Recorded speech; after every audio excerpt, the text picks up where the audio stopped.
আসসালামু আলাইকুম প্রিয় বন্ধুরা, দীর্ঘ 12 ঘন্টা পর বর্ডার ও ইমিগ্রেশন পর্ব শেষ করে টোটো নিয়ে চলছি চ্যাংরাবান্ধা বাইপাস, যার জনপ্রতি ভাড়া নিয়েছে 30 রুপি করে। বাইপাস থেকে বাসে করে আমরা যাব শিলিগুড়িতে, যার জনপ্রতি ভাড়া পড়বে 200 রুপি করে। জানি না বাস পাবো কিনা, কেন আজকে এখানে নির্বাচনীয় প্রচারণা চলছে, হয়তো বাস বন্ধ থাকতে পারে। তারপরেও আমরা ছুটছি বাসের উদ্দেশ্যে, দেখি বাকিটা কি হয়।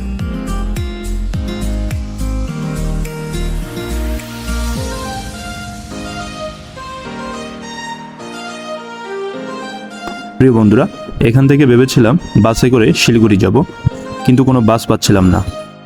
এদিক দিয়ে সময়ও বাড়ছে, এসএনটি বন্ধ হয়ে যাবে। যেহেতু আমাদের হাতে সময়ও নেই, এখান থেকে যেতে যেতে র্যাংপো হয়তো বন্ধ হয়ে যাবে। আর রাংপো হচ্ছে সিকিমের প্রবেশদ্বার, তাই আমরা চেয়েছিলাম এসএনটির মাধ্যমে কোনোভাবে রাংপোর অনুমতি পেলেই আজই ইনশাল্লাহ সিকিমে চলে যেতে পারবো। আর এদিক দিয়ে এসএনটি খোলা আছে রাত 8টা অবধি, তাই কোনো কিছু না ভেবেই সিদ্ধান্ত নিলাম ট্যাক্সি নিয়ে নিই। আমাদের ট্যাক্সি ভাড়া নিয়েছে 2100 রুপি। জিনিসপত্র সব উঠিয়ে রওনা হলাম শিলিগুড়ি। 4 জন খুব আরাম করেই যাচ্ছে। গত রাত থেকে শুরু হয়েছে যাত্রা, লম্বা একটা জার্নি, খুবই ক্লান্ত। ভেবেছিলাম গাড়িতে অন্তত ঘুমাতে পারবো, কিন্তু তার হলো না।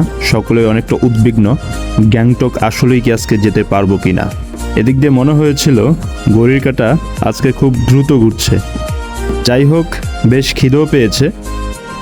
তখনই ভাবি ব্যাগ থেকে বের করলো ভীষণ মজাদার মুখরোচক খাবার, বেশ মজাও ছিল।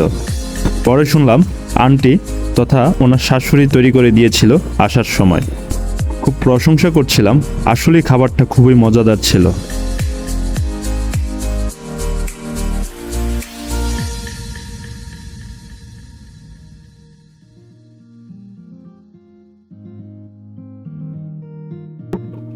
বিভিন্ন গল্প করতে করতে আমাদের ট্যাক্সি প্রায় কাছাকাছি চলে আসছে শিলিগুড়ির।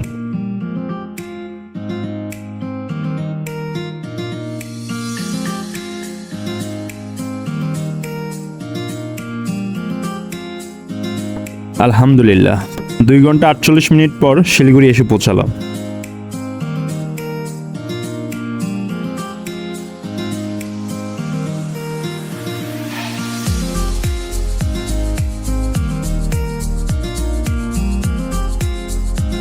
প্রিয় বন্ধুরা, আমি এখন আছি এসএনটি স্টেশনের ভেতরে।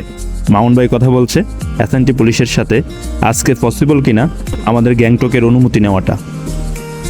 যাই হোক, সব কিছু ঠিকঠাক ছিল, সব কিছু আমরা নিয়েছিলাম।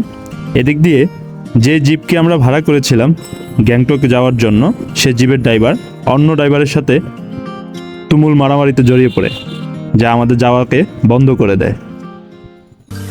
তখনই আমরা সিদ্ধান্ত নিলাম অন্তত আজকের রাতটা শিলিগুড়িতে না কাটিয়ে আমরা বরং দার্জিলিং চলে যাই। যে কথা সে কাজ। আমরা সামনের একটা জিপ স্টেশন থেকে একটা জিপ ভাড়া করে দার্জিলিংয়ের উদ্দেশ্যে রওনা হলাম।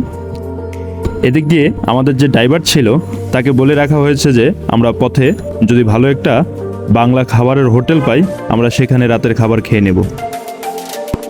ড্রাইভার বলল, ঠিক আছে, আমার পরিচিত একটা ভালো হোটেল আছে, আপনাদেরকে সেখানে নামাবো, রাতের খাবার খেয়ে নিতে পারবেন। আমরা ছুটলাম দার্জিলিংয়ের দিকে।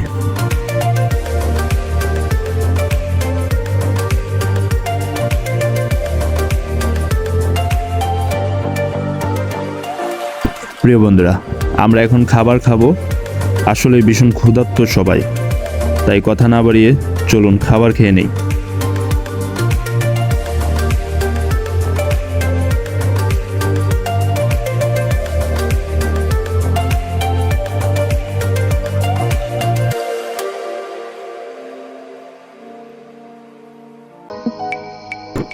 আলহামদুলিল্লাহ, খাবার শেষ করে ছুটে চললাম দার্জিলিংয়ের দিকে। আমরা সমতল থেকে কয়েক হাজার ফুট উপরে এখন অবস্থান করছি। সত্যি বলতে ভ্রমণে আসা বেশি সংখ্যক মানুষ দার্জিলিংয়ের রাতের সৌন্দর্য দেখেনি, যা আমরা এখন উপভোগ করছি। মনে হয়েছিল পাহাড়ে কেউ তারা বেঁধে রেখেছে, পুরো পাহাড় আকাশের রূপ নিয়েছে। এক অন্য দার্জিলিং, যা আমাদের সারাদিনের ক্লান্তিকে খুব সহজে হ্রাস করে দিচ্ছে।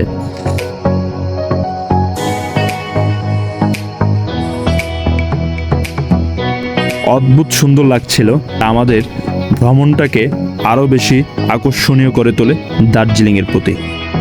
ইনশাল্লাহ আশা করছি আমরা সামনে আরও সুন্দর ও মনোমুগ্ধকর কিছু দৃশ্য উপভোগ করতে পারবো।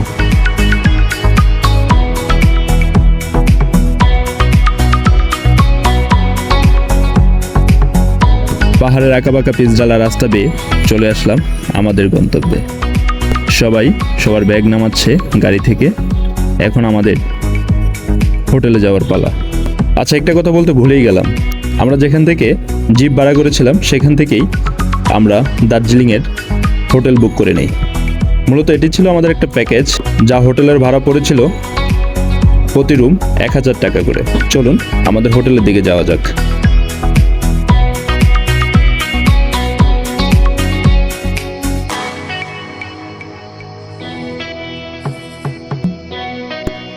বাহ, বেশ সুন্দর গুছানো হোটেল।